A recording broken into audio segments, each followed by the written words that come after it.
Perkenalkan, nama kakak Jimmy Yolansyah. Adik-adik sekalian boleh memanggil kakak Kak Jim. Nah, di sini pada hari ini kita akan mempelajari konsep if dan else. Konsep ini kita akan terapkan di Scratch agar lebih mudah ya. Sebagai contoh cerita, di sini ceritanya ada Rizky, adiknya dari kakak Lisa. Dia sedang dites untuk menjawab pertanyaan 10 tambah 10 berapa. Nah, oke, sebagai contohnya sudah kakak buatkan di Scratch untuk penggunaan konsep if dan else. Tetapi untuk sebelumnya itu mungkin ada yang bertanya, if dan else itu apa sih kak? Nah, if dan else itu adalah konsep jika benar, jika salah, maka akan, nah begitu. eh Agar lebih mudah kita akan langsung tunjukkan saja, oke? Nah, di sini kakak sudah membuatkan konsep if dan else. Nah ini, yang lebih pentingnya adalah bagian sini. Oke, kita coba saja langsung ya hasil dari pemrograman kode kakak. Contohnya seperti ini. Hello Rizky,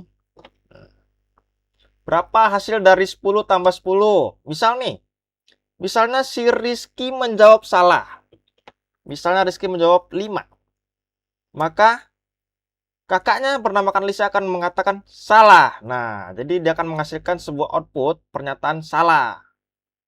Contoh, misalkan kita akan menjawab benar dalam pemrogramannya, maka akan menghasilkan berapa? Misalkan kita menjawab 20, Kak. Rizky akan menjawab 20, Kak. Oke, maka kata Kak Lisa benar. Nah, begitu adik-adik. Ini adalah contoh dari pemrograman if dan else, konsep if dan else. Jika benar, ada operator juga di sini ya.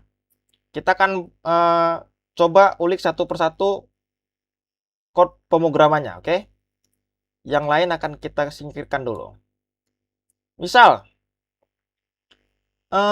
if misalnya misalnya kakaknya bertanya, di sini ada sebuah pertanyaan ask gitu ya. Kalian bisa ambil dari bagian kiri ya. Bagian kiri ini ada sebuah code block. Ada namanya F1 itu untuk mengambil if. Nah, di sini ada if tunggal. Tadi yang kita pakai adalah if majemuk, guys. Oke, selanjutnya misalkan kita akan membuat operatornya untuk membuat jawaban dari pertanyaannya. Nah, ini kita bisa ambil dari sensing nih. Sensing ya, sensing. Di sini ada namanya dari operator. Dari operator, guys. Sorry, maaf. Salah. Di sini kita akan menggunakan operator perbandingan sama. Misalnya di sini misalnya 5. 5 sama dengan 50. Apakah 5 sama dengan 50? Maka dia akan masuk ke statement if. Jika bukan 5 sama 50, maka dia akan masuk ke statement jika tidak di bagian else. Nah, di sini kita sudah membuatkan sebuah inputan dan dari pertanyaan Kak Lisa tadi yang kita buat, berapa hasil dari 10 tambah 10? Nah, answer atau jawabannya di bagian sensing. Nah, ini kita buat asnya di sini. Answernya kita di sini. Kita ambil, kita taruh di bagian operator perbandingan sama.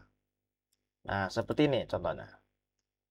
Nah, jadi ketika kita menjawab di sini 50, maka di sini hasilnya 50, maka dia akan masuk ke dalam statement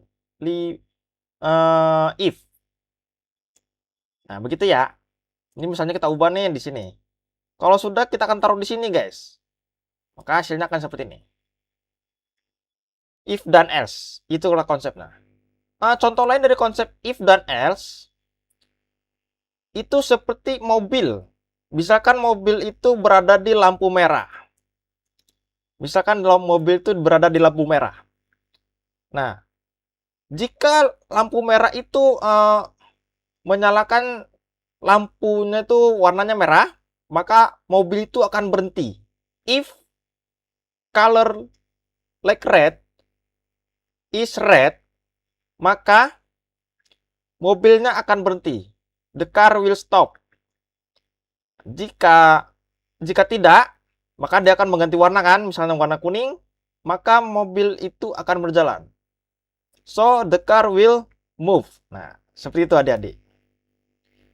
Sekian dan terima kasih untuk materi kali ini. Jika ada yang ingin dipertanyakan, silakan. Nanti akan kakak jawab.